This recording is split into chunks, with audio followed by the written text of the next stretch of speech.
All right, hi everyone. Welcome to this pre-bidder's meeting for the Becoming High Quality grant. Just wanted to give you a reminder that if you've come online and you do not have your mic on mute, please do that so now if that's possible, because we can hear your feedback and we're recording, so anybody that can't attend this meeting can have a clean version of what they're listening to. So thanks for being here this morning. We have, if everybody just wants to go down the line, from the Department of Workforce Services, we have... I'm Debbie Carty from the Department of Workforce Services Financial Manager. Joe Edmund, I'm the grant manager for finance. I'm April Gardner. I'm a contract analyst, trying to keep my voice. I'm Emma Munch, and I'm a program specialist at the Office of Child Care. Jamie the preschool specialist here at USBE. And I'll also add real quick that if you have questions, feel free to add them in the chat box on the WebEx, and then I can communicate those to the team.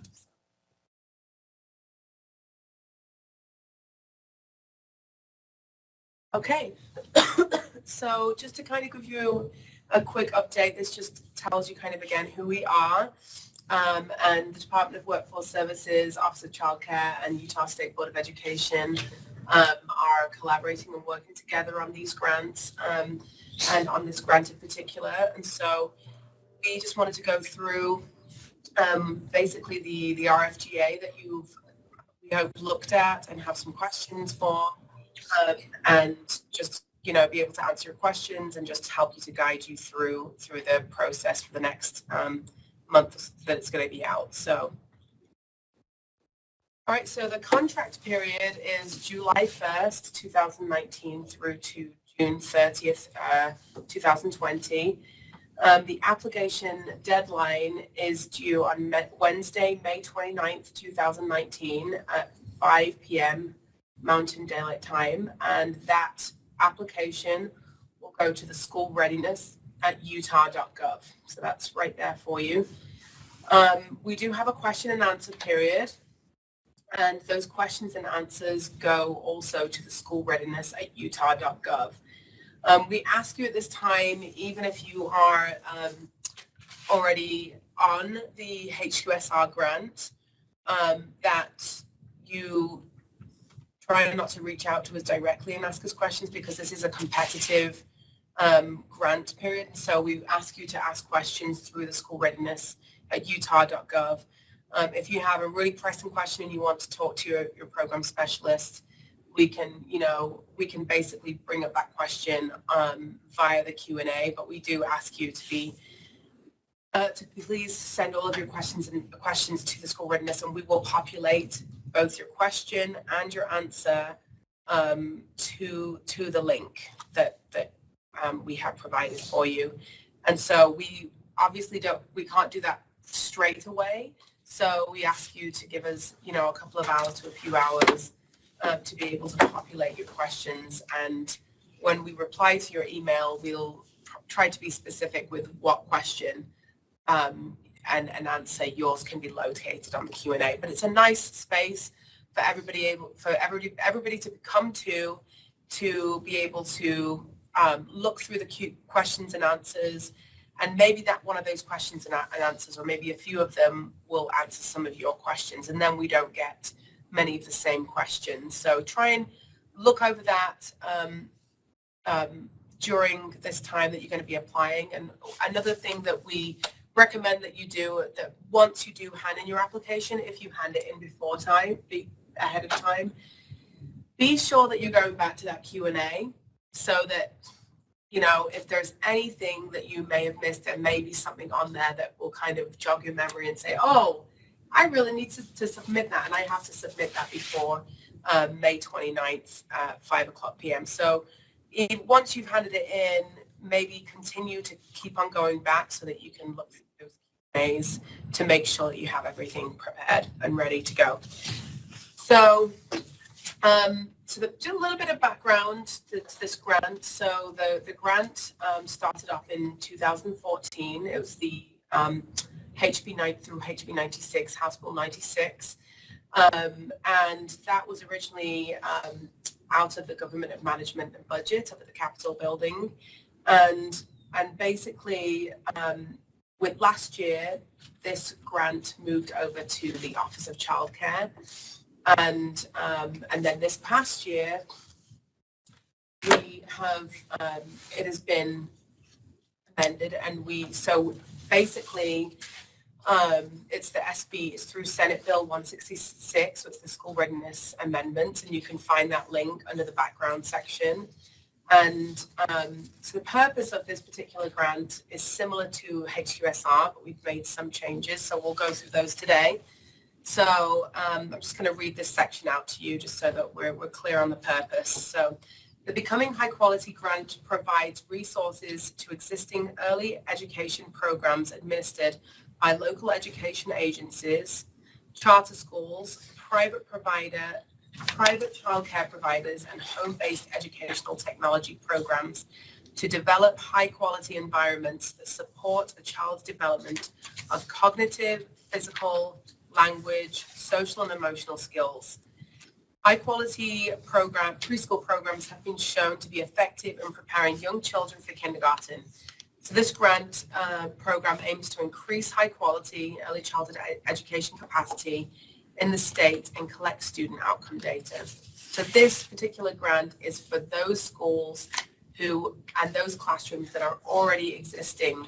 So just as a reminder that this grant is not for, let's say you're opening up a brand new classroom this school year, this grant would not be the grant for you this year. You would have to have that classroom open for at least a year, and then you could apply for the grant.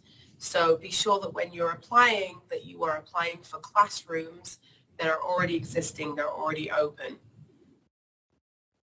Okay, so program services. So this is to support eligible providers of early childhood programs to develop the structures and processes to implement the elements of high quality early childhood education. So available programs serving eligible children, it's basically children ages through 3 to 4 before September 2nd, 2019. And they have to have at least one of two eligibility to be eligible. So they have to either be economically disadvantaged with at least one risk factor, or they can be an English learner. So in order for you, when we ask you to declare how many, or to propose how many eligible students you will have next school year, just remember that they have to fall within those one of two of those criteria. They have to be either economically disadvantaged with at least one risk factor, and we're going to show you that risk factor form, or they need to be an English learner. And we also want to note that programs are encouraged to serve students with disabilities and create those inclusive environments for students.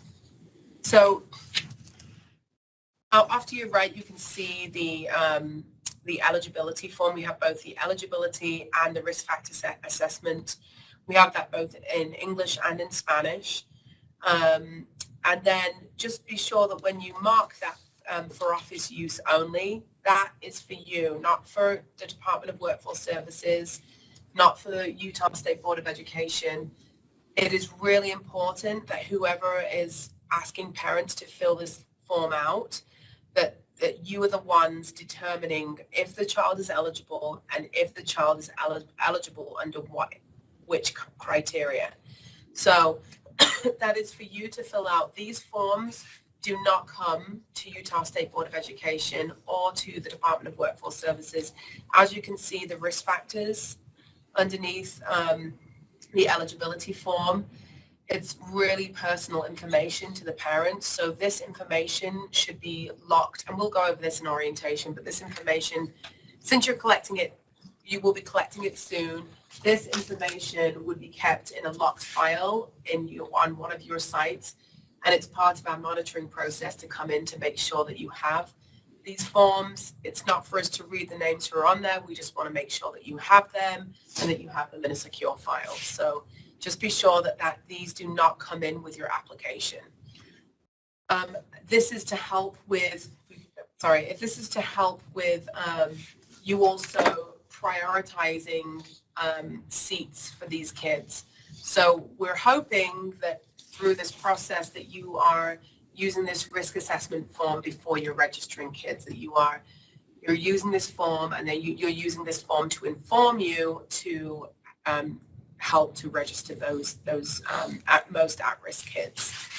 So we've got the risk factors off to your left. I think as I've been speaking, you have probably had some time to read over those, and you can always go back and read over those. So I won't read them off, but it's really important for you to go through those. And another piece of this is really explain to the parents what this form is, because I've had many calls. I don't know about you, Utah State Board of Education, but I've had many calls asking me if I'm from DCFS. And so it's really important for the families to know that this information, we are just getting bare bones. Like, we do not know which child has what risk factors. So let them know that this isn't information that's going back to DCFS. Nobody's going to be reaching out to them because they have, 8 risk factors. So let them know what it is, guide them through it, do it during your when you're meeting with the parents, and let them know that this information is staying in your filed box, and this will never ever be faxed or sent to anyone. This belongs to this is for your information, your program. So going over some grant components, the school readiness assessment. So just to let you know that we have, with this legislature, we've increased the number of the board that's been approved. And so that those board members currently, that's effective July 1st, but the board that we do have approved the entry and exit profile that will happen will be the PEEP. And that has been created through Utah State Board of Education. And I know you've had a lot of people in the educational field at those meetings helping to guide that assessment. So that Utah State Board of Education will be providing training, and you should have all at this point had a link to be able to sign up. If you haven't, please reach out to me or to Jessica Smith, and we can get you signed up for one of those dates. Grantees will administer the PEEP, so the PEEP assessment, so the entry and the exit. So the PEEP is when the entry is obviously when they come into preschool, and the exit is when they leave. So grantees will administer PEEP assessments on all students who are 4 years old before September 2nd, 2019. So even though you have 3-year-olds, eligible 3-year-olds that can be on the grant, you would not administer the pre-entry and or exit to that 3-year-old. So if that child is 4 years old before September 2nd, 2019, you would administer the entry and exit. So it's intended for 4-year-olds that are a year before they go to kindergarten. So if it's not a 4-year-old and they're not going.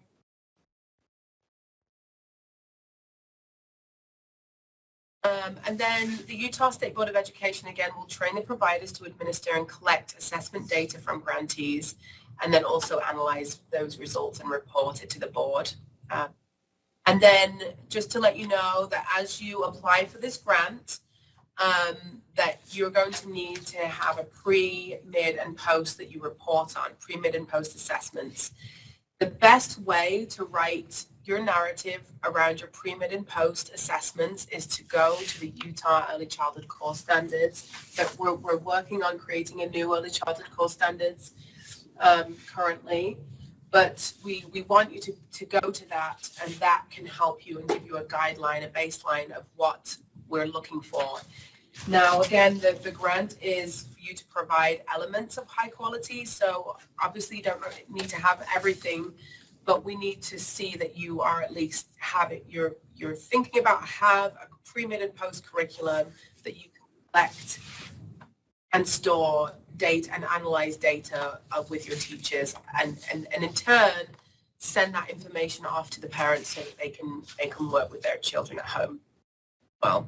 So it's a required part of the evidence-based early childhood curriculum. It provides critical information of student development and growth. It allows teachers to individualize and differentiate instruction and lesson plan, which is a huge part of quality. And it's also can be used, this information can be used in professional development, coaching, and family engagement. And it's also, your pre, mid, and post is also submitted as part of your quarterly reporting. There are 3 quarterly reports, so you'll send your pre in your first, and then pre and mid together in your second, and then pre, mid, and post in your third. So you can show us that you're analyzing, you're looking at this data. Okay, so another piece of the grant component is internal coaching. So that's a huge piece of quality. It's really important for all providers to have an internal coach.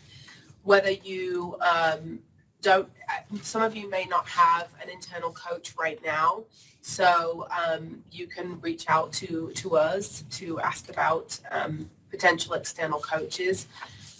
The idea of the grant as well is to maintain sustainability, so to really strive to be able to sustain this high quality that you're building during this three-year process of being on the grant, even though it's not, we'll talk about that a little bit later, but it's a year-by-year process. So you would apply every year, but the max is 3 years. So the idea is for you to be sustainable. So ideally, it would be great if you could have an internal coach, like somebody within your program that is coaching. That is the most sustainable and affordable piece of coaching, is if you can have somebody internally coaching your program. And there are coaching trainings out there that I can get you set up with if this is a goal of yours. So coaching allows programs to set goals and demonstrate program and teacher progress towards achieving high quality. It provides supportive and encouraging environment to jointly reflect on current practices and apply new skills and competencies with feedback and problem-solve challenging solutions. The process is we have initiation, observation, action, reflection, and evaluation. And then we want the internal coach ultimately to collect ongoing data to report on teacher growth in a monthly coaching log. And the goal is sustained performance, building competence and confidence to encourage and engage in self-reflection, self-correction, and generalization of new skills and strategies. So another piece of this coaching component is we actually have an external coach right now that works with the internal coaches. And Samantha Mafua basically has professional developments with these internal coaches. And what we're hoping for next school year is that we are going to be more intentional about collecting that data and also sending that data back to the board. And so there's going to be, and I know Samantha's been incredibly intentional this year, so we're going to be working on collecting that data and becoming more intentional about how these professional developments are progressing and how we can collect data on those things. So just know that if you're applying or you're reapplying, that's the plan to have that continue, and just know that there is that intention of having an internal coach, and there will be an external coach. Okay, professional development. So the expectation, another high quality component, is professional development. We have the primary objectives of that is advanced knowledge, skills, dispositions, and practices of teachers. And we want to promote a culture of ongoing professional growth in individual systems. And so we know that some of you may not already be doing professional development, but the goal and the idea is for you to be doing professional developments at least monthly with your teachers, so that you are really helping them to be able to have best practices in the classroom, be intentional about lesson planning and teaching. And so, whether you collect surveys from your teachers on what they want to talk about, or whether you are, really program-wide you're seeing there's some gaps within your program, you know, you would write that into your narrative and talk about how you want to move forward with professional development. Same with family engagement. We really, really want to be able to see you engaging with the families. We have some nice samples that Samantha Matthew actually provided of the different levels of family engagement. There's some levels that are, you know, really going to just spoon feed parents, and then there are other levels of family engagement where you really are engaging the families and you're helping them to feel like they're part of a community, they're part of a team, they're part of the educational system, and that you're also invested in their child's progress. So we can talk about that a little bit further during orientation, but just know that what we're, you know, bringing up today, these things are going to be part of your narratives and your application. So start to think about what you're doing really well, and also start to think about your gaps. There's nothing wrong with, we really want to see how your program is, and there's no weakness in talking about where your gaps are. That actually shows strength, and it shows that you know where you need to improve and where you need guidance and help. And so be thinking about those gaps when you apply.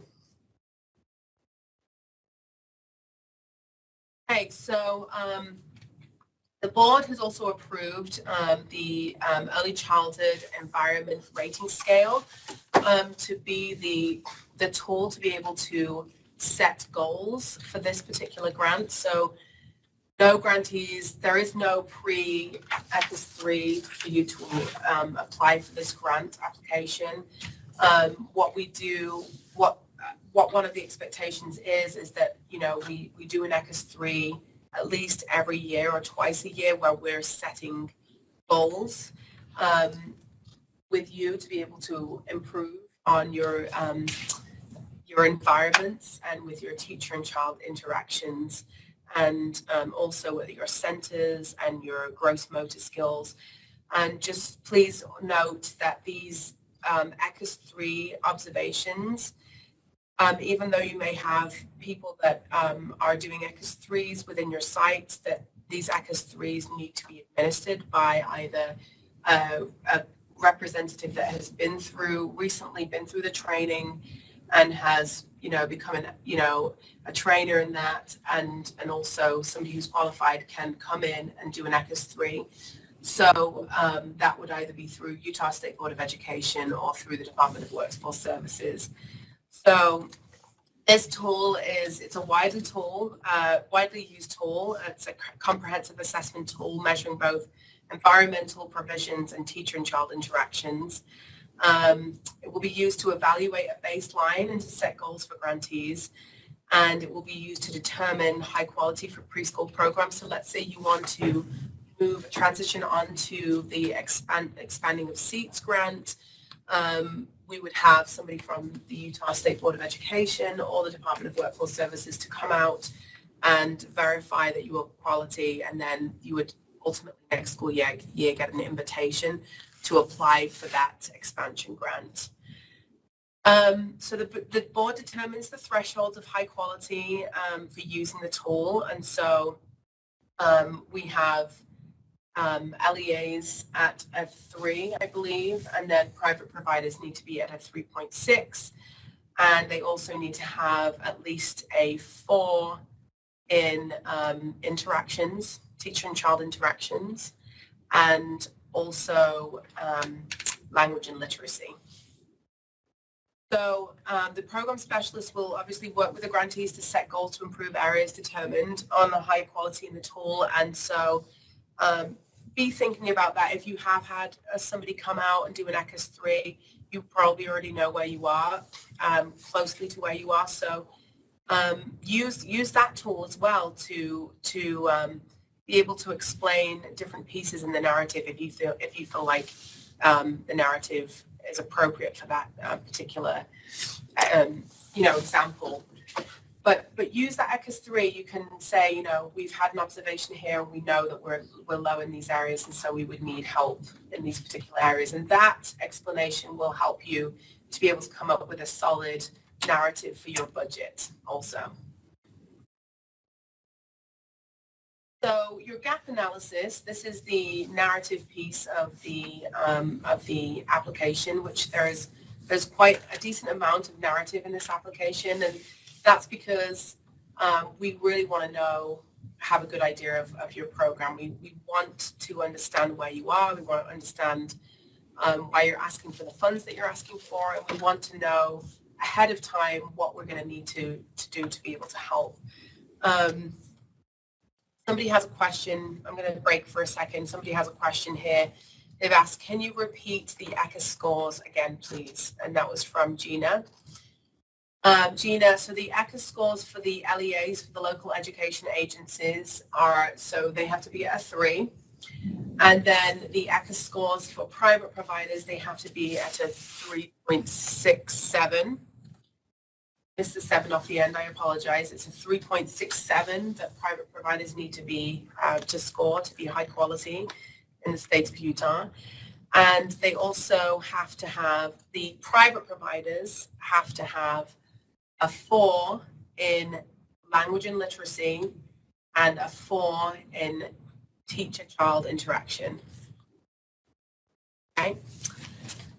Thank you for that question, Gina. So the program gap analysis, again, is the narrative. It identifies differences between current state and desired levels of quality.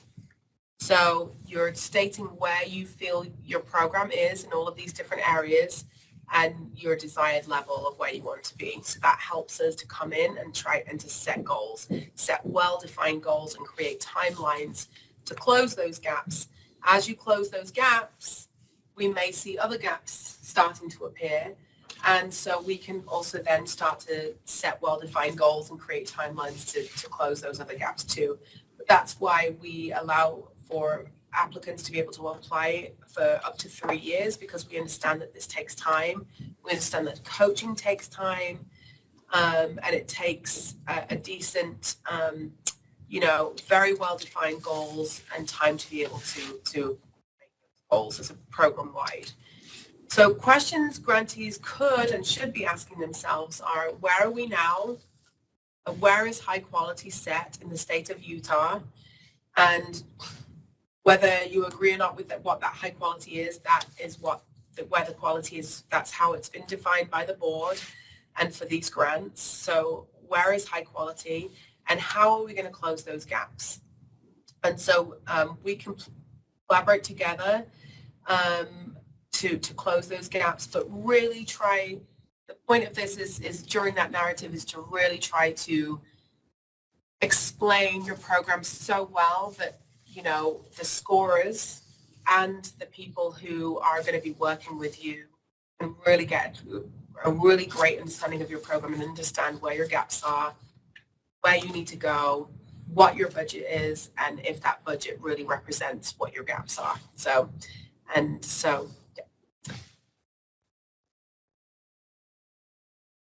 Okay, so just as a note for appropriation and sustainability, we really want to emphasize that that you really need to think about your sustainability plan to maintain high quality programming. This is has been a difficult piece in the past for many providers because it is really difficult. It costs to maintain quality programming. So we want you to really, though, begin to think about sustainability. So part of that sustainability could be, starting to think, how can we collaborate with other schools? Maybe we could cut on costs and do professional development together. Who can we reach out to? Who are our allies? Who do we collaborate well with? How can we start to work together to share these costs?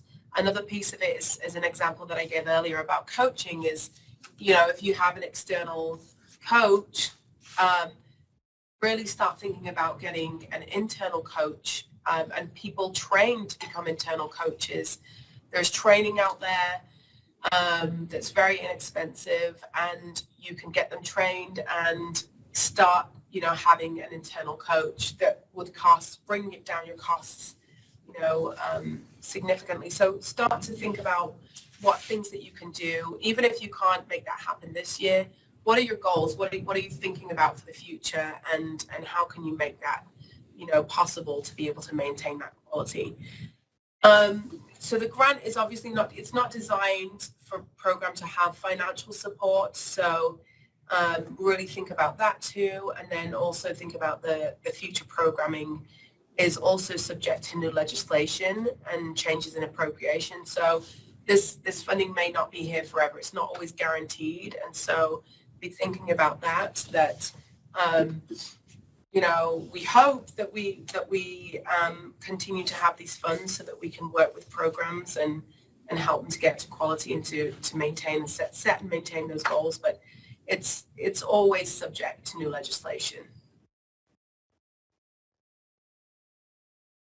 So your eligibility requirements. So applicants, again, must be existing early childhood education programs. If you are proposing on your application that you're opening brand new classrooms, don't, because we're not going to budget money for brand new classrooms. So it's existing early childhood programs. We're going to read that as expansion. Well, I'm not, because I'm not going to be on the scoring committee, but the scoring committee will score that as expansion, and that's not what this grant is for. So go through the RFGA, even though we're going through this today, read through it and know what you're applying for, know your grant, know the ins and outs of it, understand what we're trying to do, and see if that is a good match for you. And but really do not apply for new classrooms for this particular grant. There is a grant that in this legislature, we've streamlined this grant so that programs, after they've transitioned off this grant, or if they are deemed high quality, they can move on through an application, they can apply for expansion, and that's appropriate to apply for new classrooms for that grant. Chelsea has a question.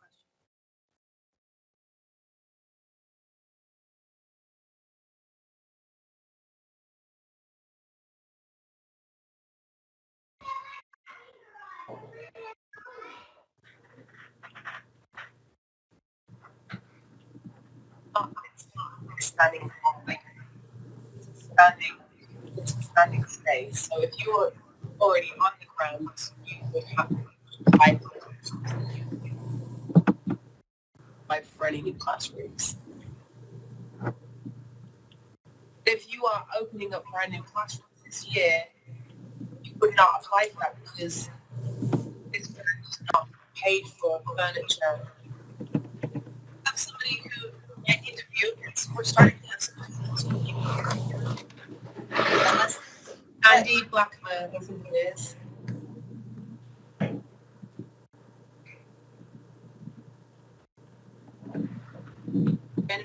So, okay, Chelsea, thank you for your question. So Chelsea asked, what if you're not expanding enrollment, spreading out students into new spaces because our current schedule is not appropriate? So this is another example. So Chelsea, since you have been on the grant for a year, you would only apply for the classrooms that you have originally applied for in the original application. So you couldn't apply for brand new classrooms because that is considered expansion. Now, when you transition onto if you transition onto the expansion grant, you could open up new classrooms. So the issue with opening up to new spaces is that the rationale of this grant is to provide support for classrooms that already exist.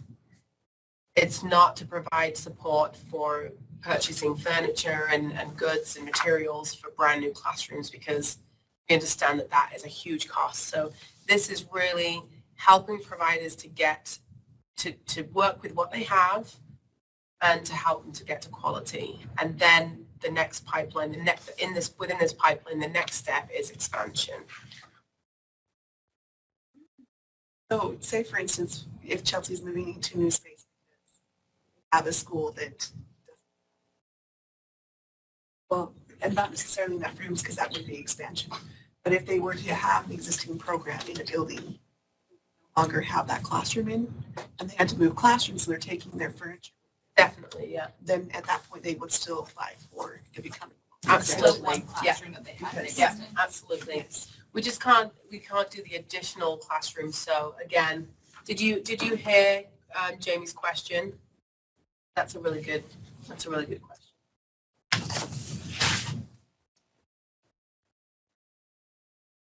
So Jamie was saying, what if you're in a school, and then you're from no fault of your own, they ask you to move to a different elementary and put the classroom in that elementary, that would not be considered a new classroom. That would be considered, you had a classroom in existence, you're just moving the location of the classroom, so that would be okay. Yeah, that's perfectly fine. We've had that happen to providers in the past. So great question.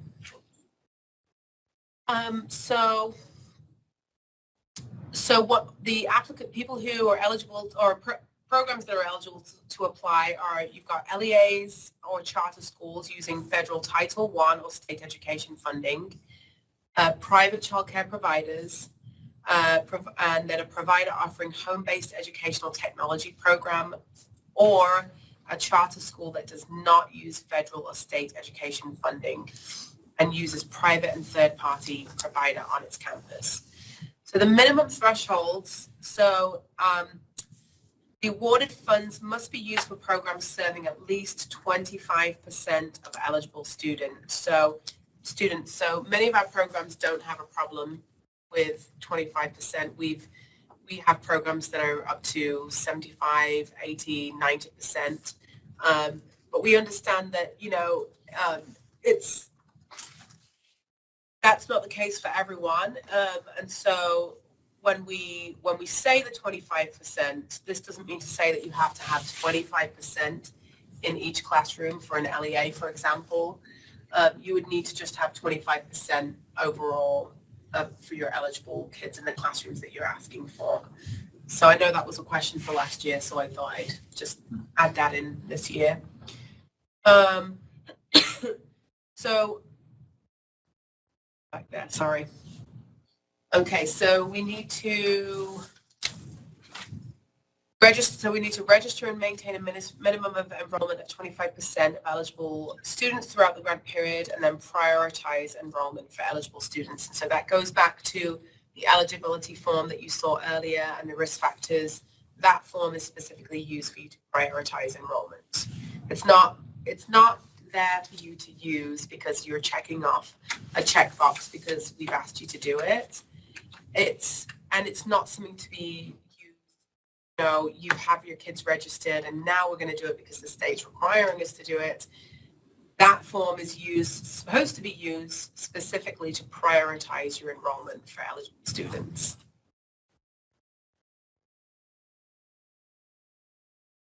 So programs must exhibit some elements of high quality preschool programs. So what does this mean? This means that programs can, be using some type of a curriculum that's not nationally accredited, and start to be thinking about, okay, I need to be using a nationally accredited curriculum. But we do collect some data and we do some professional development. We do have family engagement, but we're not quite where we want to be. It could be, well, we have a nationally accredited curriculum, do collect data, but you know what? We don't really talk about that data. We don't analyze that data. We don't ask the teachers to talk to parents about that data. We don't have them lesson plan around that data. And so really starting to think about the things that you do already incorporate into your program, and realize that you don't need to be a quality. So we want you to be open. We want you to be honest in your application, and really let us know where you're really, where your celebrations are, where you're really, succeeding in, and then also where you're kind of, not meeting the bar where it comes to quality. So whether that's family engagement, whether that's parent engagement, whether it's collecting data, we want you to be able to express that, but we need you to have at least some elements of quality, because it's incredibly, incredibly difficult, even within that 3-year span, to pull up a program when they're doing nothing. I mean, you're doing something, but when they're not reaching out to parents, when they're not doing professional developments, when they're not regularly meeting with their staff and communicating with their staff, when you're not thinking about sustainability, when you're not continuing on these practices of collecting data and lesson planning ahead and in advance, so you're not having to rush every day to get ready for the next day. That is incredibly difficult to pull a program to a quality status and move them on to the next stage, because I mean, we're not miracle workers. We're not here. We cannot help you to get to to that kind of level unless you're really invested and working on these things program wide. So we really want programs that are really motivated and dedicated to getting up to a certain level, and dedicated to setting goals and really engaged in what this bill is about. So let that show in your application, because we love that. We love working with programs that are motivated and really wanting to be part of this initiative. So data collection and collaboration, we need you to be able to have some type of capability of being able to securely store, and collect assessment data. It doesn't need to be some expensive tool that you're using. You just need to know how to lock your Excel spreadsheet so that other people can't have access to that and access to the names. So, if you have Excel, you can just, lock your Excel spreadsheet and make sure that you're able to store that data. And then also must be able to work with and coordinate with Utah State Board of Education to be able to assign a unique statewide student identifier, which is also known as SSID. That's what we're referring to when we say SSID number. That is a way for us to be able to track your student's data. And all of that information we will explain more in orientation, but that would be sent securely to Utah State Board of Education. So keep that in your mind, that when you're sending that information, it's not going through via email, because that can get hacked into. Jessica talks a lot about an article that you read or something that you read about. Yeah, we had, I think it was our tech guys here that said that education is the #1 avenue that criminals go to identities, because children most likely won't be using their social security numbers. So Yeah. Protect them. And then you would also need to go to a PEEP assessment training through Utah State Board of Education. Again, if you have not signed up for that, reach out to either Jessica Smith from Utah State Board of Education or me, Emma Munch, through the Office of Childcare, and I can send you to Jessica's link or get you set up. Yeah. So right now I just sent out the link to kind of get a number estimate. But I've been talking with assessment to see if they wanted us to create a link to actually register. I'm thinking we probably just need it, so I'm gonna talk with them, and I'll be sending that out shortly. Okay. Thank you. And then we also need people who will be administering that assessment and then going out to train the teachers in your program to attend that training and also be able to administer and collect the PEEP assessment data with fidelity. So that's why the training is really important, because it is a standardized assessment, so we need it to be fidelity. Otherwise, the data gets skewed and it becomes, it's just information that we can't, it's not usable, because we have to make sure that it's administered correctly. Can I just say something real quick there? So as you all know, we've made some great gains in the preschool world in Utah over the last couple of years, and we don't want to lose that. We want to continue. But we're kind of at a point now where to continue, we need great data to show that these programs are effective. So it is extremely important that you make sure that you are doing these assessments with fidelity, that you're doing them in the approved testing window, doing everything that you can to make sure that we're receiving that accurate data, because then us here at DWS and USB can then take that data to the legislature and advocate for more funding when that time comes. So it's not just an assessment, it's an assessment that will hopefully lead us to more funding and to continuing to grow the preschool space in Utah. So Thank you.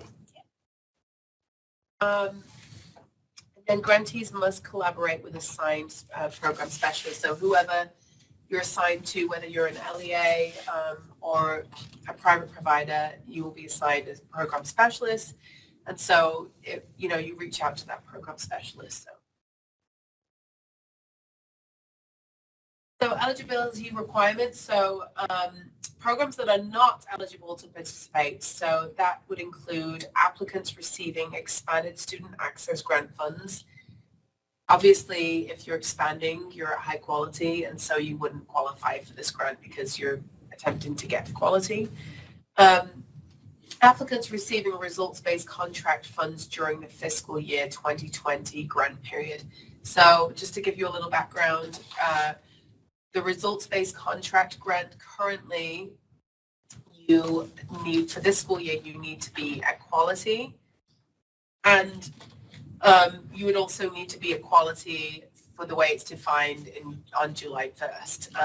So results-based contract, as of July 1st, 2019, will transition over to being the pay for success strand of the legislature. And so currently we don't have anybody kind of signed up for that section of the grant. So that's going to lay dormant until we have investors.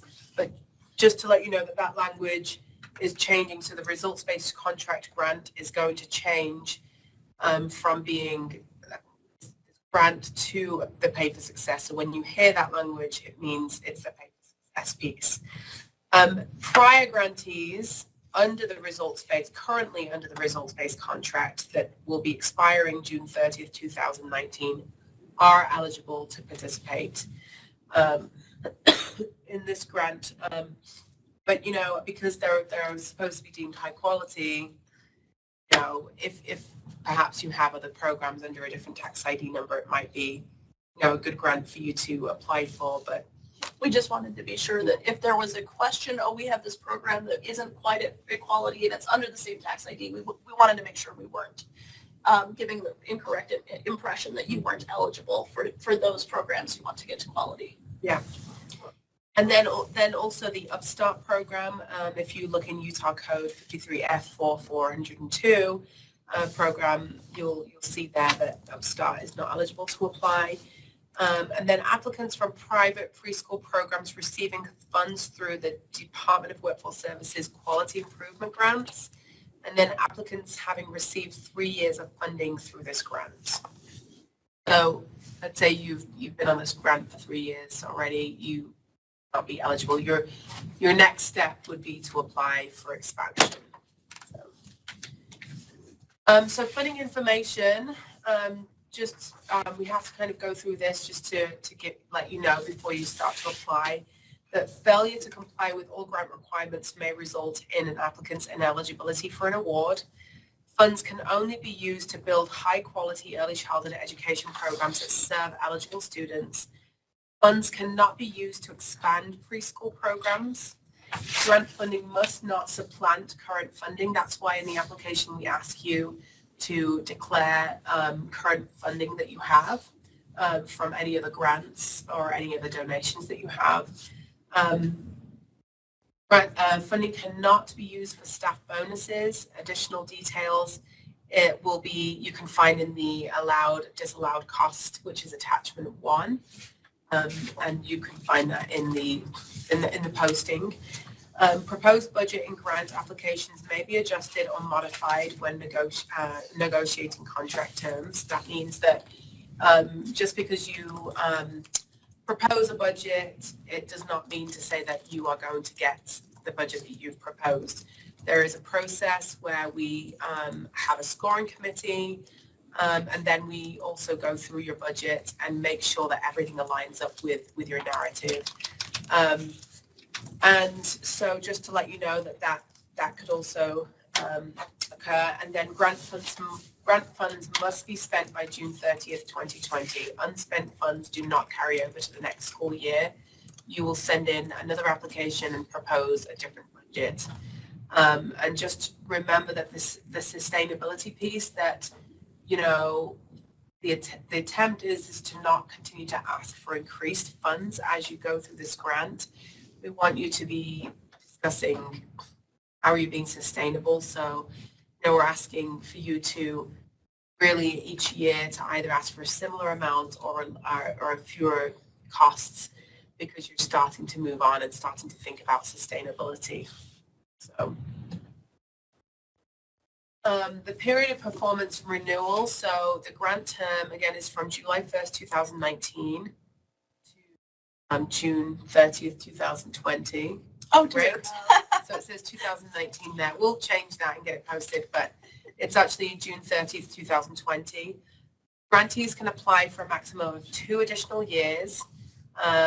So you'd apply for this school year, and then just to let you know that obviously those funds, due to legislature changes, it's not guaranteed those additional 2 years, but you know that you can apply, you know, up to for those 2 years. So grantees must submit a new application for each grant year, and then evaluation of future applications is also competitive and will factor current grant performance.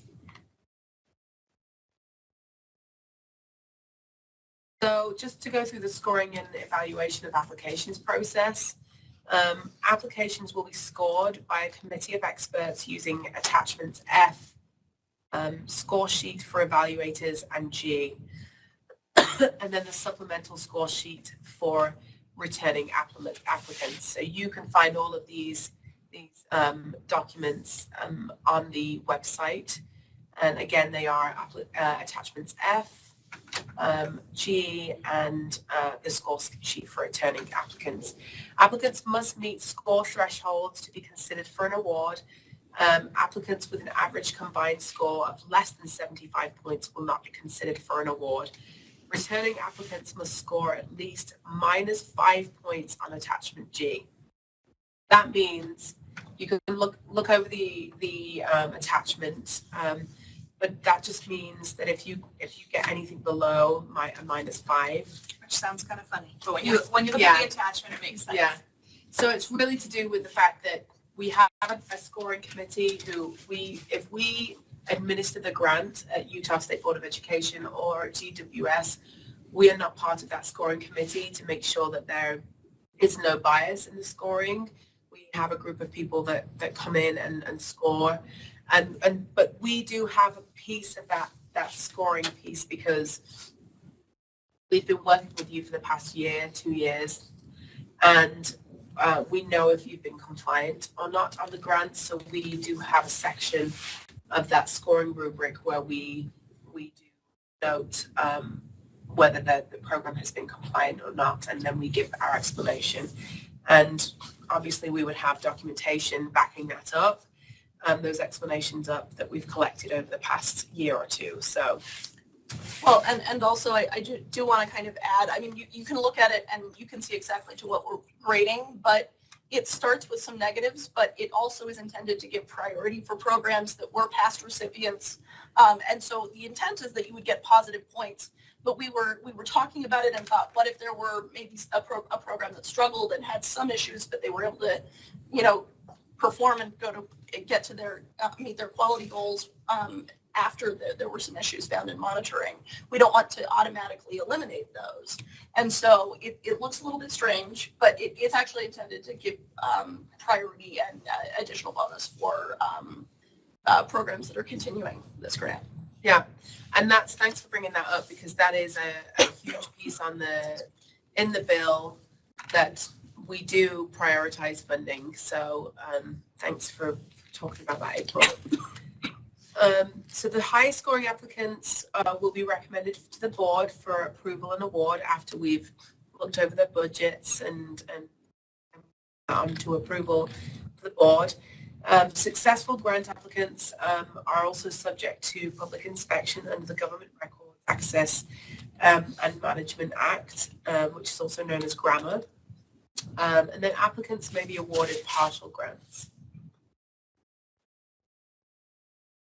So applicants awarded by the board will receive a notice of conditional award subject to availability of funds, successful contract negotiation, submission of all required documents described in the notice, and the pre-award risk assessment that the program will fill out and return back to the program specialist located at the Department of Workforce Services.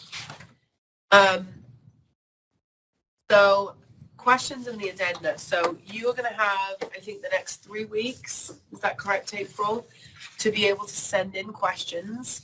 And the way that you will send in questions, like I said earlier, is really try not to reach out to your program specialist, but really try to send your questions to schoolreadiness.gov. That way, we're making it fair to everyone. We're not giving other programs information or special information that other programs aren't getting, to make sure that this is a fair playing field. And then we also, rather than having duplicate questions, have this space so that everyone can, from time to time, come in and look at those Q&A questions and answers, and say, oh, I can mark that off my list. My question has already been answered. So it's a way to be able to have it all out there for everyone, so that we're being transparent and you're getting the questions and answers that you need. And again, we will reach out to you as you send an email to schoolreadiness@utah.gov. I will respond to that and let you know that I received your question, and I'll let you know, okay, your question and answer is number 28. So you can go directly to that one.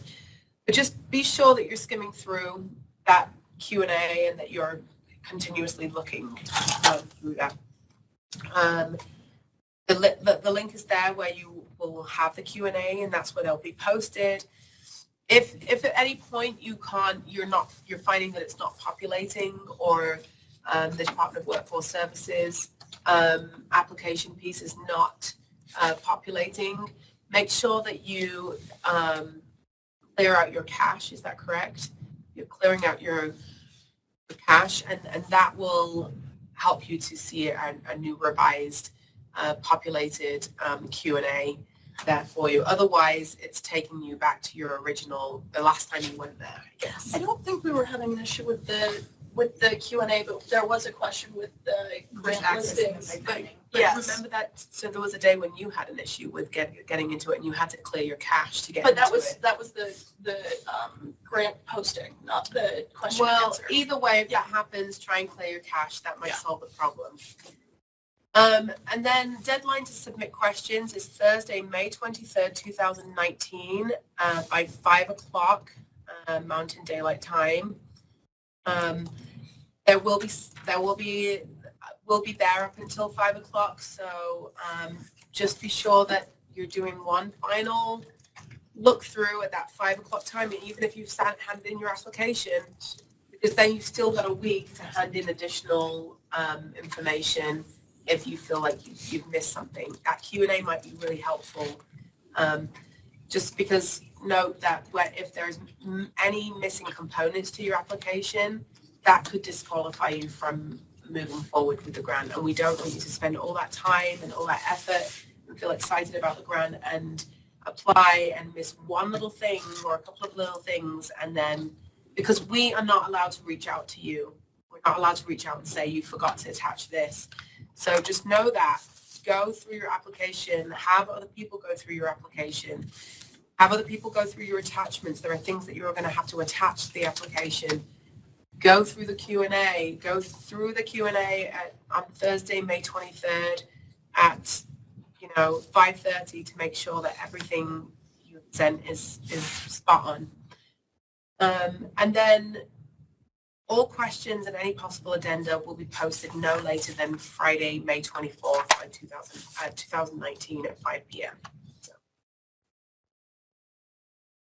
So the application process, the application is responsible for costs of preparing and submitting a proposal. You need to file one application for each tax identification number. So we don't need you to be sending applications for each site. If your site has one, if you have multiple sites and you have one tax ID number, sites, you can send an application.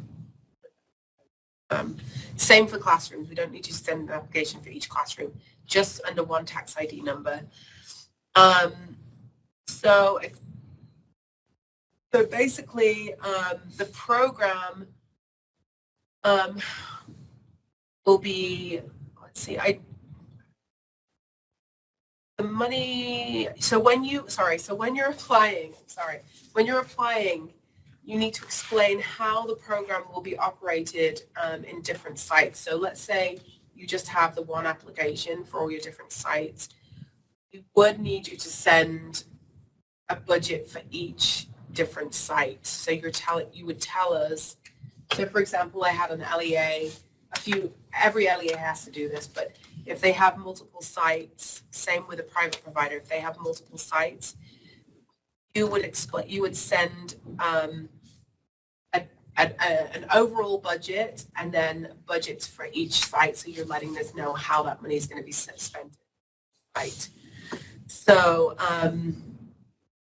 and then we need to identify how the money will be distributed between the sites in your budget and budget narrative for each site. A single application prevents applicants with one preschool program at several sites from having to submit multiple applications.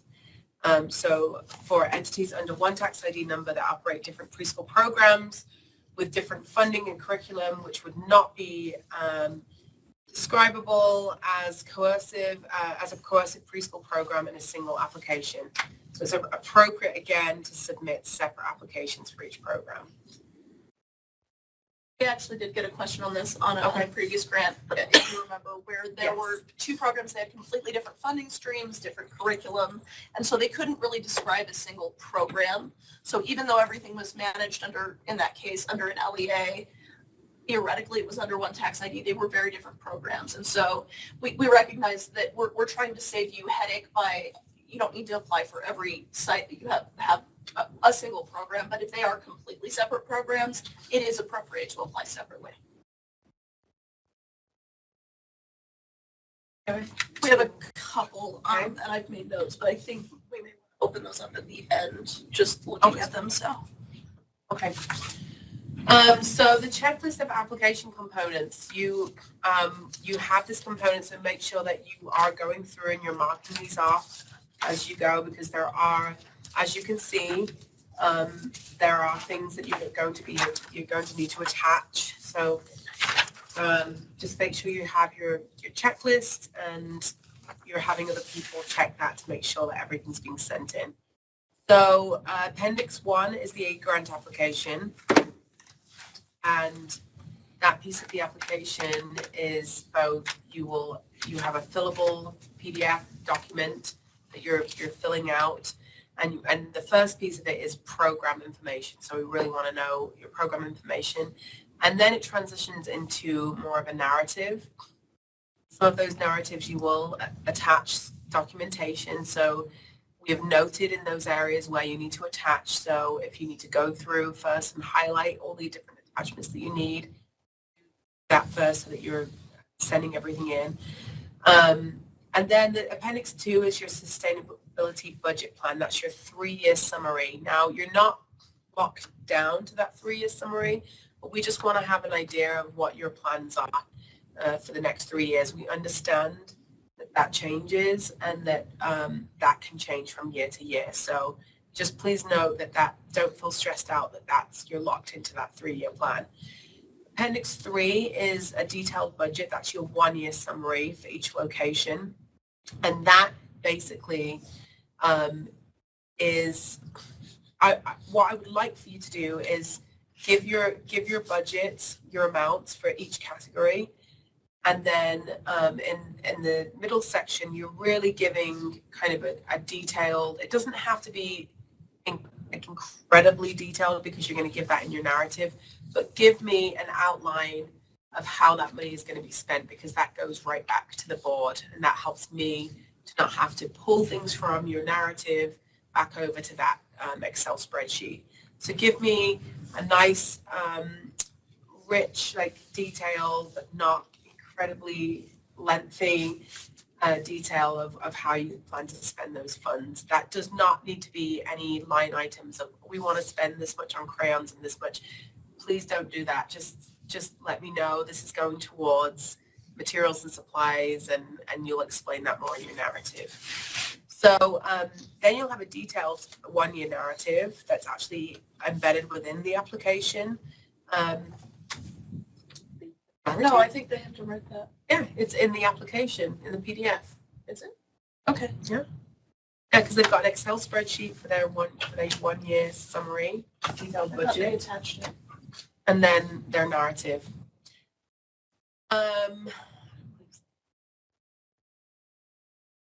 Maybe it's attached.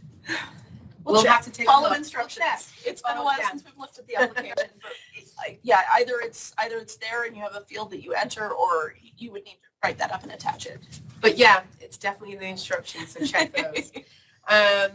Then we have the Appendix 5, which is the project timeline, and then Appendix 6, which is the program information template. And then you have your coaching credentials and work schedules, documentation of teacher education levels and certifications. And do you want to add to that, Jessica? We added a little bit of that into the Yeah. application. So for a lot of the LEAs, they have a lot more staff than a lot of the private providers do, and to get all of that documentation would be quite the process for the application. So we will be, I'll go grab it. We'll just be asking the LEAs to provide a list, and then when we monitor, we will be checking those credentials.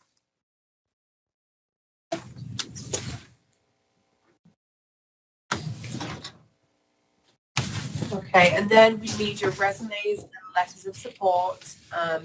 And the letters of support really help us to know, does your program and do people higher up, do they know that you're applying for this? Are they supportive of you applying for this? Do they understand?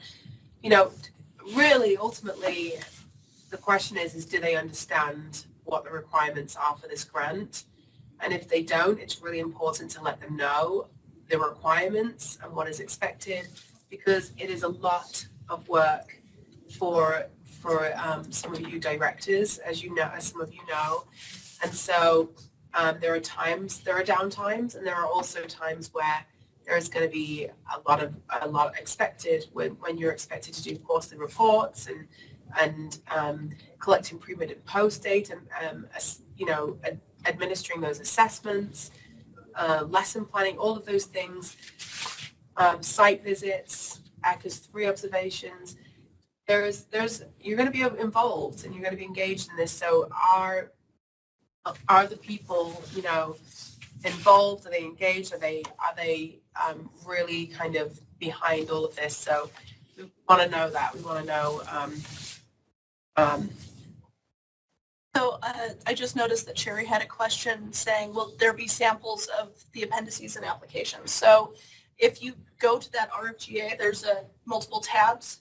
The tab that says application, it has the RFGA packet, but then it has all of these appendices that have the application, that have the budgets, and those are there in PDF formats and and Excel formats, so that you can modify and then save it when you send those and attach those as your application. Thank you. And then proof of insurance as well. We'll need that.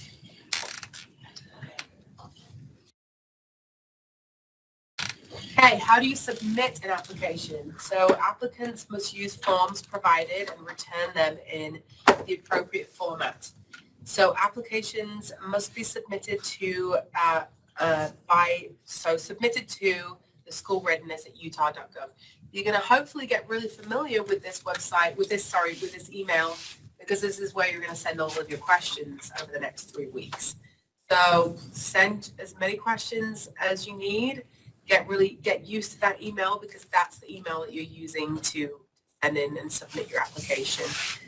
We need a list of the name of applicant organizing, of the applicant organization in subject line.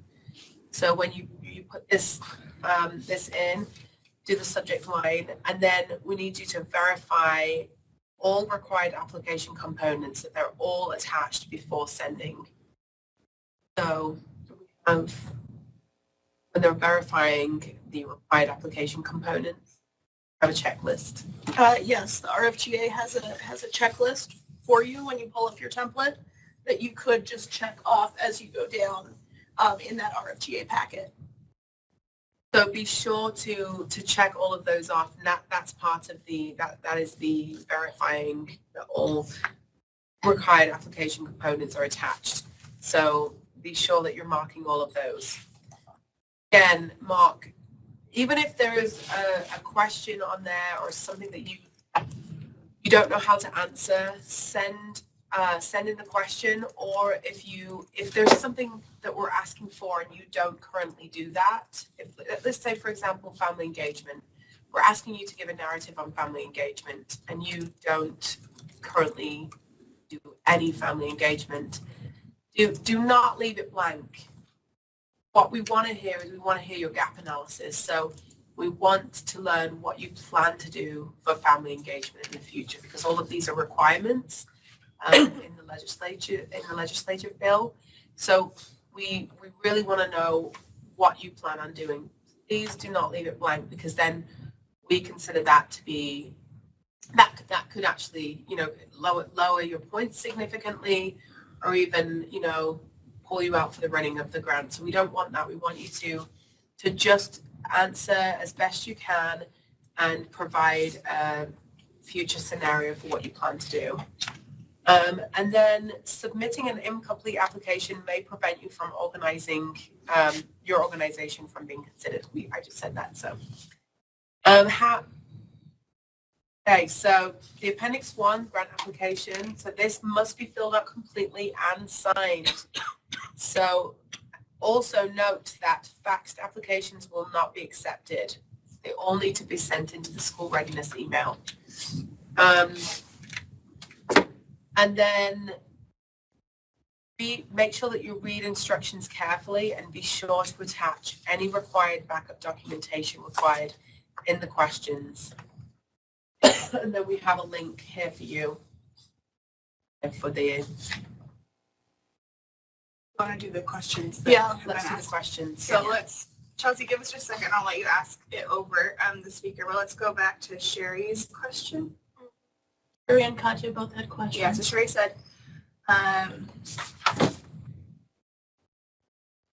So the quality grants? The quality grants as of July 2019. So when it's talking about DWS quality grants, that was written in anticipation of DWS kind of changing some of their support programming. We have a project that's currently in pilot that we're hoping will launch in the upcoming fiscal year. So you wouldn't be able to do both of those concurrently.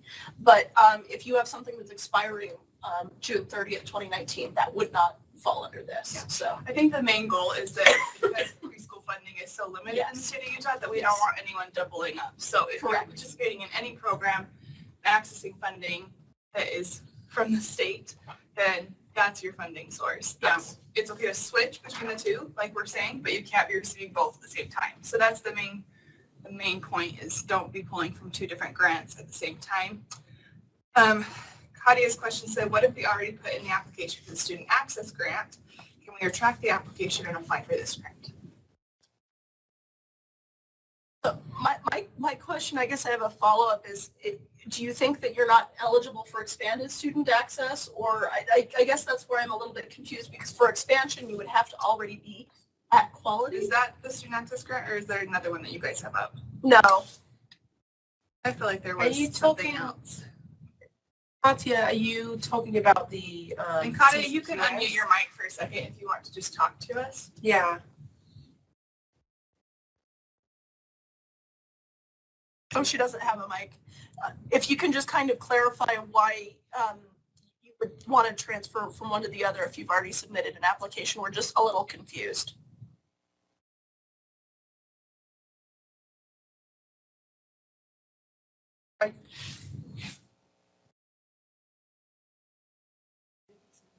Won't qualify. Okay. She says she wants to choose the one that best benefit your center. Yeah. So if you are at high quality and you Right. want to expand, then I would stay on the student access one. If you would like to not expand and just bring your program to a higher quality, then I would apply for this grant. So it just depends on which one you're applying for and what your goal is right now. So if you feel like you're at high quality, then you can do the student access. So if you've applied for it, Katia, and then you applied for this one, I think ultimately she can choose which one she wants to. Assuming that she's eligible, yeah. I Yeah. think you choose what makes the most sense for your center, so. Again, with that, like you're at high quality but want to increase quality, I think it's okay that you apply for this grant. You just can't be receiving both. You can't be expanding and getting funding to also increase your quality. So I think we're to Chelsea Beck. So Chelsea, if you want to unmute your mic and ask. I like it was kind of long to type.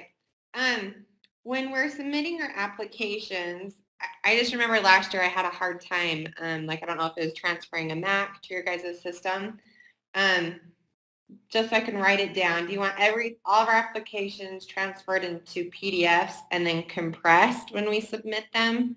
So I remember I had send mine, and on your side, they wouldn't be able to open my files that I submitted.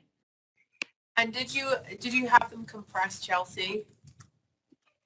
Yes. Then do you remember? Then I had to explain how to decompress them. Yeah. So I've had other programs send compressed files before, and I haven't had a problem. So I think the easiest way is to send them compressed. Otherwise, it forces you to send them via a Google Doc or whatever. I don't know. So I would just compress them, but if you can, I would send them a couple of days earlier, and then you can reach out to me and ask me if I'm able to open them, and if I am. If I'm not, then we can go from there. But if you're able, if you could send it maybe a couple of days before the due date, and we can make sure. That's always the best thing, to send it a couple of days before the due date, because then you can ask us. I'm going to be going in and checking to see if I can open files. If I can't open files, then I believe at that point I can reach out to programs. Yeah, to clarify if there's an issue. Yes. Because there's a section that says that if we need to clarify a non-material omission or issue with an application, that we have that ability to do that, so long as it doesn't materially affect, you completely left off half your application, you can't then submit it after things like that. And I would always recommend submitting, because you never know when the system's going to go down. Oh, we've had that happen before, where somebody thought they had sent it and they didn't get it in on time, and they thought that they had sent it, but it hadn't sent properly, and they found it with the send button and they hadn't sent it, and something had happened where the computer had glitched and it didn't allow them to send it. And so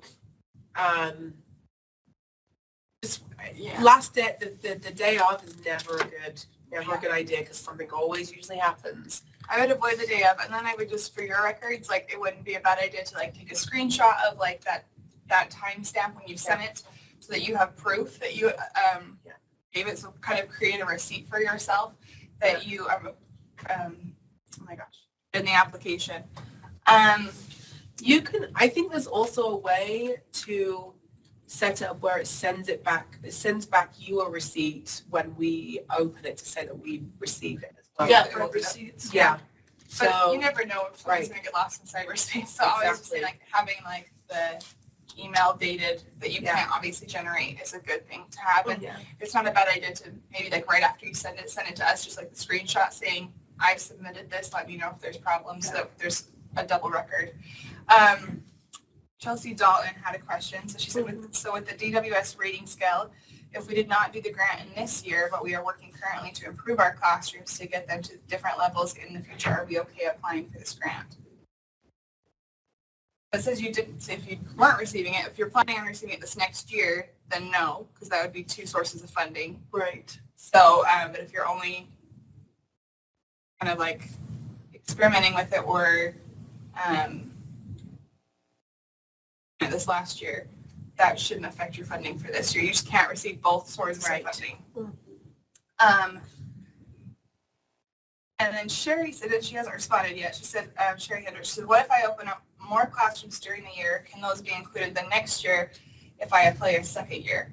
And so my question to her was, would you be participating in expansion this year and then going back and applying for becoming quality? If that's the case, so I feel like it would be okay. I would be questioning how you're doing that though, because usually when you've expanded, then you need that funding, expansion funding to maintain those classrooms.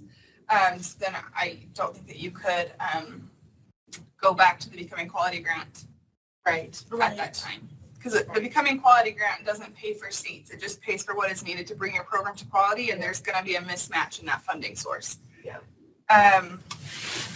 Chelsea Beck asked, can you expand on what is required for coaching credentials? So there doesn't, right now, there doesn't need to be any particular coaching credential. I mean, there are coaching credentials out there. So you're not required to hire a coach, an internal coach or an external coach that has coaching credentials. We just ask you to hire a coach who has had experience. We would hope that you would hire somebody to do that has had a background, and that would be part of your interview process if you don't already have somebody. But coaching credentials are offered by, I believe, Weber State University offer them. They've just sent me a flyer recently that they don't want me to send out right now, but they sent it a couple of days ago. They're still trying to figure out some things, but they have courses that you can, I believe, well, it depends on where you are, but they're on a Saturday. And we also have some people out of Colorado that are willing to do some courses too, and it provides you with a credential. So depending on whether you want to pay just like, the amount that they ask you for, you would get a coaching credential by the end of those courses, and that would take as about a year, or I think 9 months for you to get that credential, and it would be a monthly training.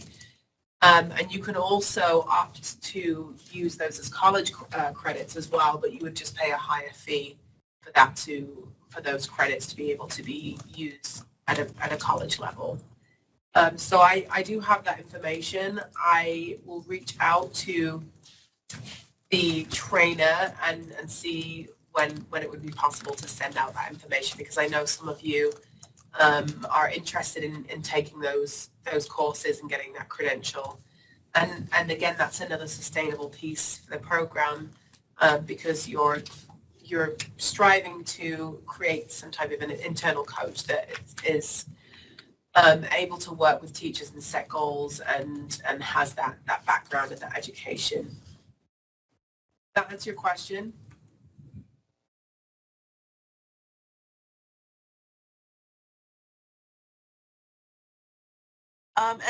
So Sherry just kind of wanted some clarification. So I kind of reiterated that, this grant is to get programs to quality, and then the idea is that we get you to quality and then we would transition you to support for expansion. But you would need to have reached high quality before you could apply for expansion. Yeah. The natural progression with the 2 grants is to do the Becoming Quality and then move to expansion. Like we said though, like you could potentially be in the Becoming Quality grant and be high quality, but be wanting to continue to improve that quality.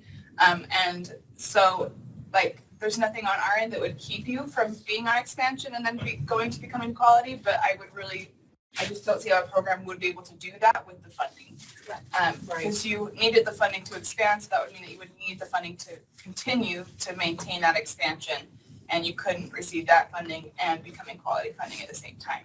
So Yeah, and the goal of the grant really is to find programs that do have all of these gaps. exactly. And we're trying to get them to quality. So a program that's already at quality and doing all of these, what the legislature asked them to do for quality It doesn't really make sense. doesn't make sense. That those funds, ideally need to be going to programs that are trying to get to quality. So So Sherry, you are correct that you've missed the expansion deadline, so I would apply for this one, and then you can just work on improving quality for this year.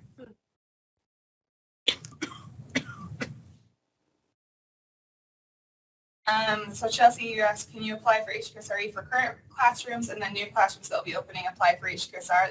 That's no, it's a program basis, it's not a classroom basis.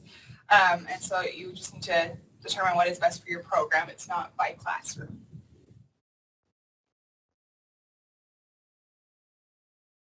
So I think we're gonna stop with questions for a little while. We do have a place to open up for questions after I'm able to get through kind of our attachments and appendices and terms and conditions, but I think we want to hand it over to our fiscal grant manager and have him talk a little bit about the instructions to fill out that detailed budget so that you can understand what you need to do there.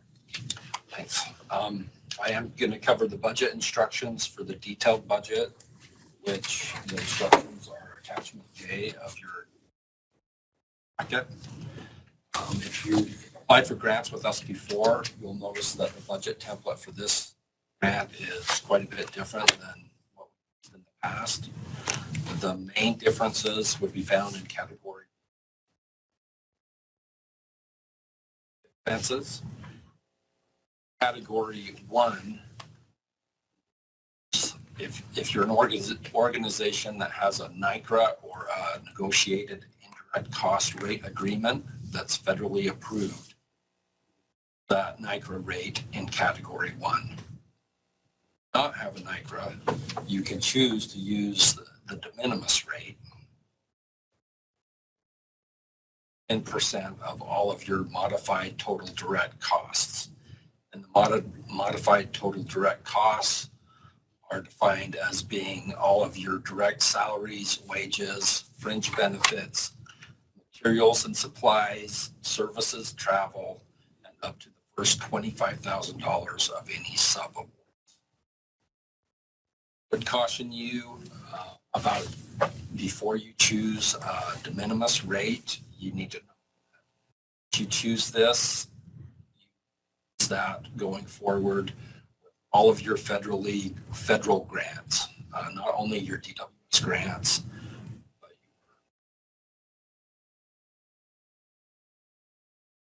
once you start using it, the only way you can stop using it is if you apply for and are approved for a NICRA.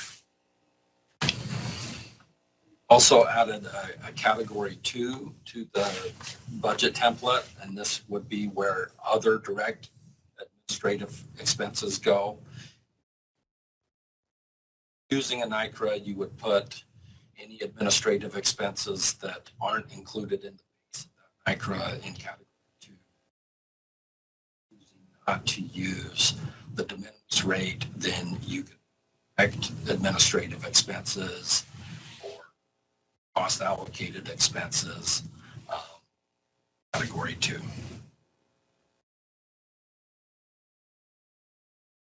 Category 3 would be your program expenses.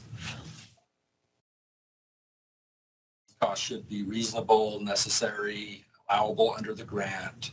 Attachment I has a list of allowed and disallowed costs, all inclusive, but that will have any questions on something that may be allowed question. Also include in the detail an explanation of how you're calculating each line item for category 3. For example, if for your salary line item, you could indicate that this this is for 5 FTEs at, X amount of wages so we can calculation to see how you came up with the.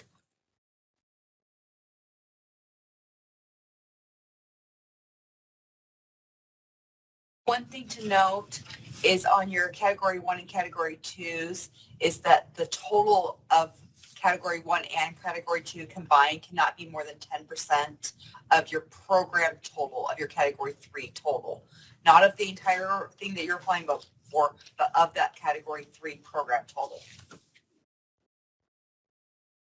Well, the other thing I wanted to discuss is the sustainability plan budget. Debbie, can you repeat that? Chelsea didn't catch that. So your category 1 and category 2, so if you do category 1 with a NICRA and then you have some administrative costs that are not part of the NICRA that you would include in your category 2, the aggregate of those two, category 1 and category 2, cannot exceed 10% of your category 3 program total.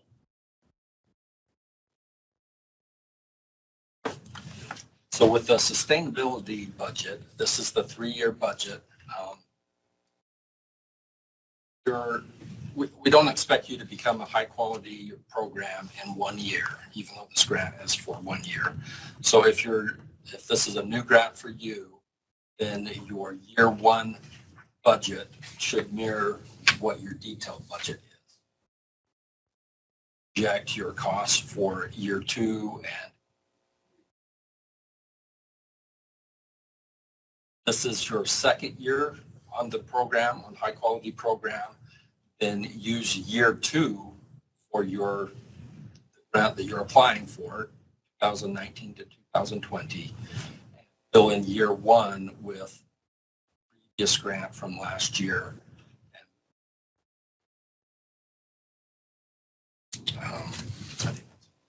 Yeah.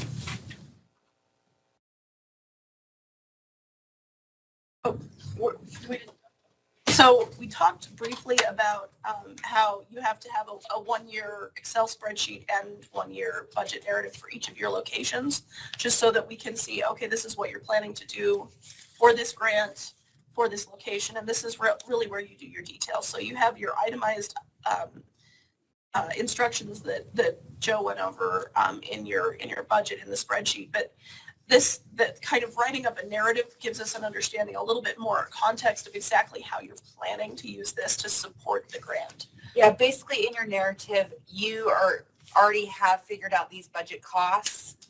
So we're just asking you to tell us how you figured that out. So get as detailed as you possibly can. The more detailed, the better. Literally, if you're allocating costs through, let us know how you're doing that.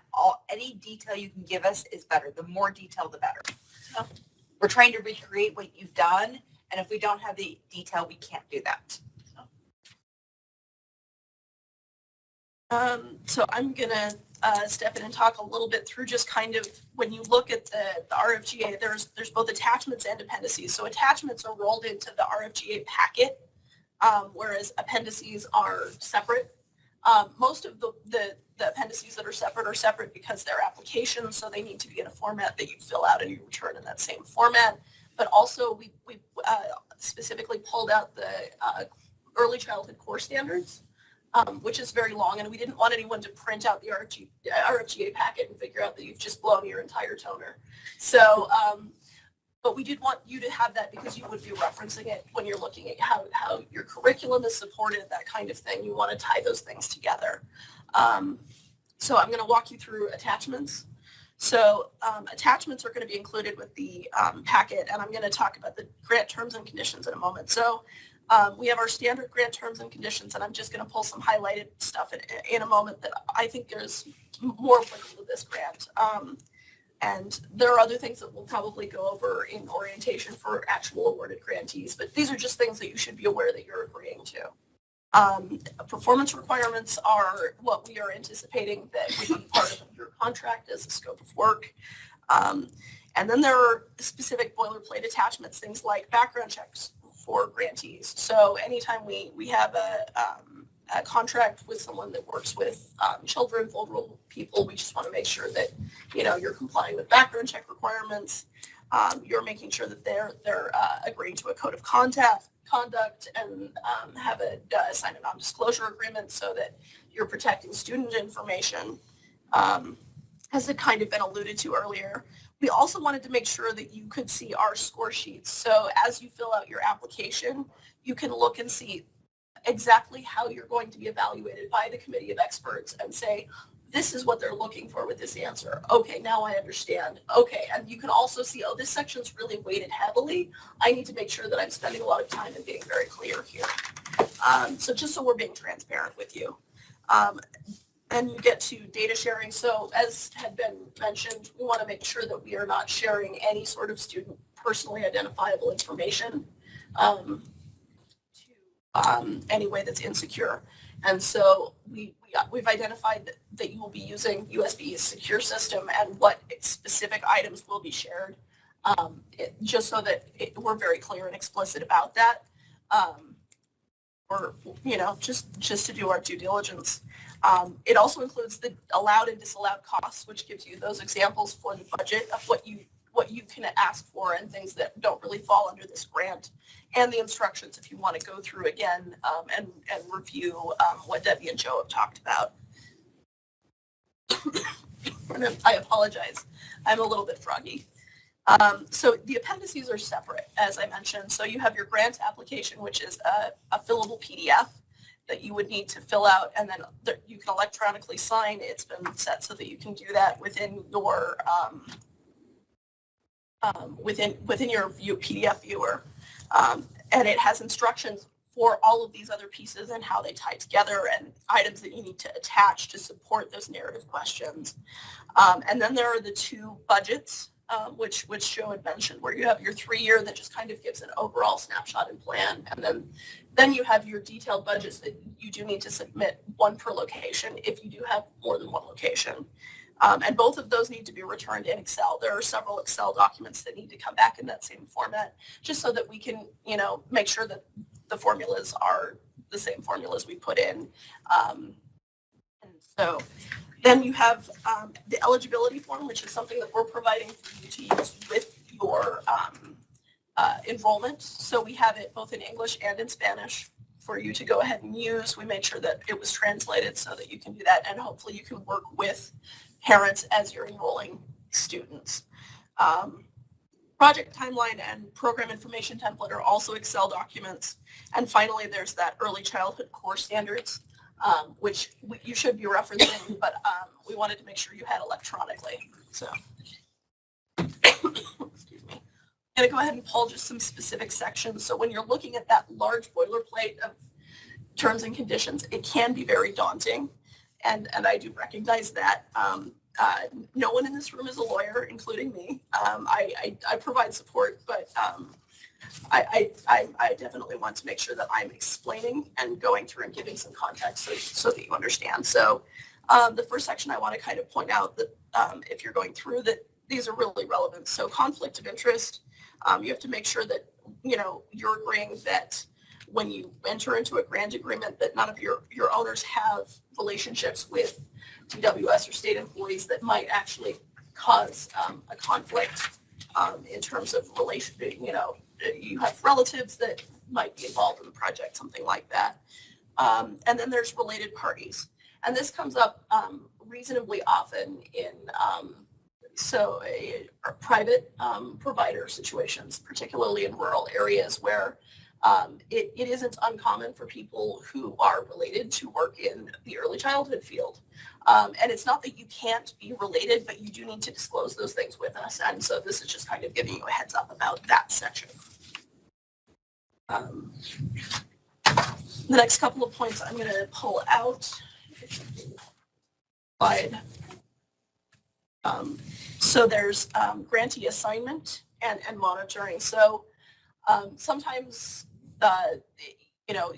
if you're a business, you do actually have succession and interest, but if you're awarded a grant, you are responsible for that throughout the grant, and you can't just assign it to a new owner without pre-approval. And those questions do come up occasionally. So I just wanted to bring that to your attention. Monitoring this explains, oh, I'm terribly sorry. This explains that you're, agreeing to make your records available and your facilities available for monitoring. But just partnering with your assigned program specialist, monitoring isn't meant to be us, trying to find fault. What we're really trying to do is work with you. So this is much more of a collaborative process. So much of this grant is monitoring, but it's ensuring that we're helping you work toward your goals. The next section is, these are the conditions under which we would terminate your agreement. There are certain, process rights, but these are the terms that you're agreeing to, that if there's an issue for cause, if there is an issue that able to meet your goals, and you're placed on a performance improvement plan and you don't meet those goals, there are steps by which that happens. Hopefully it doesn't, but it's in the standard terms and conditions. We like to make sure people are aware of it. And then expect anybody we enter into an agreement with to be in compliance with all state and federal laws that are applicable. It's pretty boilerplate, but we do want to make sure that you're aware that we would expect that to be in place throughout the grant period. So the code of conduct is a separate attachment as well. So you're agreeing to have any of your employees that have contact with students during the grant period sign the code of conduct, and we would be in monitoring, probably verifying that you would have this and other documents signed and it's filed in personnel files. So for grievance procedure, the state of Utah has its own grievance procedure if there's a problem. We just want to make sure that anybody we grant funds to also has their own process by which, if there was an issue, there is a process and procedure for that internally. It doesn't have to necessarily follow state grievance procedure, but we need to make sure you have something. Protection and use of client records. As Emma had kind of alluded to with that eligibility form, for example, that has some very sensitive information, and we need to make sure that those things are handled very carefully and appropriately. Records administration. So the DWS policy is we have to retain records for a certain period of time, and it's either 6 years after the termination of the grant or after the finalization of an audit on that grant, 6 years after either of those, whichever is later. So you do need to make sure that you keep good records and then you file them so that if there is a question, that can be recalled. You are required to have insurance, which we do actually ask for with this application upfront. For government entities in this section, which does include local education agencies, they are considered government agencies and they are covered under state risk. And so because of that, there is liability coverage. And so they are not required to provide proof of insurance because they are covered under state risk management. So there are requirements about billings and payments. We're going to probably go over this much more in orientation, but because of the end of our fiscal year, billings have to be received by a certain date. So for us to be able to close out. And I'm sure that Joe's probably going to mention that in far more detail when we do actually host orientations for this grant. And payment withholding is another one of those things that I imagine we're going to have much more detail on when we go through with an orientation. So I realize those are very dull, boring things. I appreciate your patience both with getting through them and listening to my very croaky voice. I want to open it back up to questions now so that we can help you with anything that you have. And any questions that come up, we're going to make sure also get posted on the question and answer page. And you can submit any questions after this to the schoolreadiness@utah.gov email address. Emma, do you want to? Yeah. Hi, Chelsea. So I'm just going to read your question aloud. It says, if I apply for the grant and we begin it and then have to leave on a maternity leave, is my assistant okay to work with the coach, staff, etc. in my absence, or would I have to do everything because I am the one applying?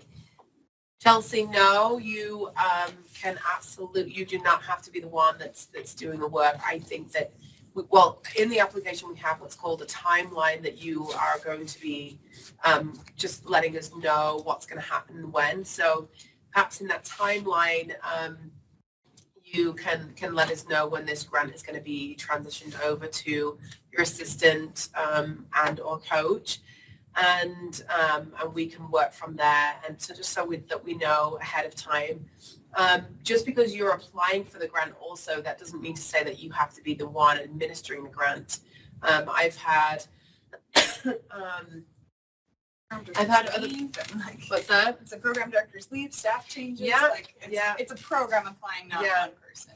Yeah, I've also, there's so much, there's so much involvement in this particular grant that I've had people apply and they've been the one that have been administering the grants, and after 6 months or the year, they realize this is way too much for me to be doing. I'm gonna allow my assistant or my coach to take on this grant. I think the biggest piece is that you're being kind of transparent, you're being upfront with those people and making sure that this is something that and so we do ask you to actually disclose that in the application of, like, you may be the one applying, but you would be letting us know who that person would be that would be administering the grant, and then you would provide us with that timeline. So it's not uncommon for directors who are incredibly busy people to pass the baton on after 6 months or even a year, and say, look, I have a lot on my plate, but I feel like you really great at this, and really sitting down with them and explaining to them what is expected. And I've had a lot of success stories of that actually happening when directors are actually being realistic. That the hardest piece, I would say, is when you have directors that are not willing to see that baton needs to be passed on, and that's what makes it really difficult. They're having to juggle all of these different things that they're doing with the role that they have. So it's not uncommon. So maybe just talk about that in the application and be upfront with what you plan for them to do, and we can talk about that further. And enjoy your baby. Yeah, yes, enjoy your baby. April, there's a question from Chelsea. So she said, for clarification, LEAs do not need to provide proof of insurance and do not need to add any additional liability to our insurance. Correct. So we had realized that we wanted to make sure that we were combining these two programs well, but that LEAs don't have to be covered by private insurance. So if you look at the application, there is a question that deals specifically with certificate of liability insurance, and LEAs would just need to supply a letter saying we are an LEA, we're covered under state risk, and so that's how you would address that. Okay. And Emma, there's one from Sherry. So she said, for supplies in the budget, do these supplies only apply to eligible students? Sorry, ask that again, please. For supplies in the budget, supplies only apply to eligible students. The supplies would benefit everyone. I mean, you're getting supplies in that classroom to help your classrooms to become quality, so all of your kids are going to benefit from it. Yeah. So You're probably getting confused with the expansion grant, which is all funding is tied to your count of eligible students. But this one, because we're trying to get your entire program to quality, then it's not tied to that. We're just working on getting the program to quality. Are there any other questions?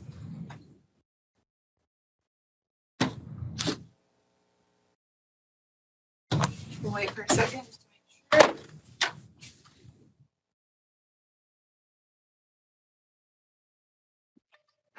Sorry, I'm just gonna do this over the phone so it's a little easier. For our budget details, you mentioned doing it in categories, but do you want to like itemize within the category of what we're like one-on-ones, or just put like all supplies and materials as one category, and I can leave off putting like paper and pencils and paint? Yeah, yes, you could put lump them all into one category, like the supplies, materials could be all of that, pencils, paint. But that we would still expect like some itemization. So this could be like, art supplies and, other, basically you would need to tell us what kind of supplies generally in that itemization. And then in the narrative, you would explain a little bit more where you write up, oh yeah, I'm getting, pencils and paint and supplies in the narrative rather than in the Excel spreadsheet.